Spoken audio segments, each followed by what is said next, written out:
নীলাঞ্জনা শইকীয়া হয় স্যাৰ আগতে ডক্টৰক দেখুৱাইছে নহয় নাই স্যাৰ আপুনি এনেকুৱা এটা অৱস্থাত ডক্টৰৰ পৰামৰ্শ লোৱা নাই কিয়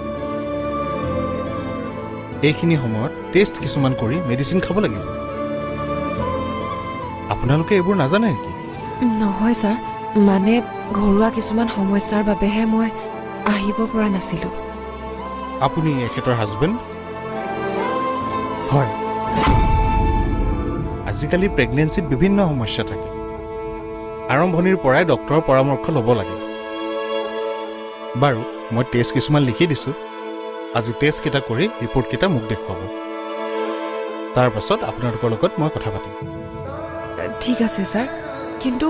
বহুতকেইটা টেষ্ট কৰাব লাগিব নেকি লাগিব blood test sugar test uric acid thyroid আৰু আল্ট্ৰাছাউণ্ড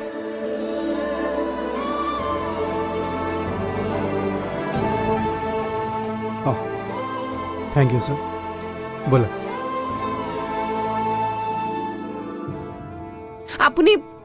আপুনি ডক্টৰ কি ক'লে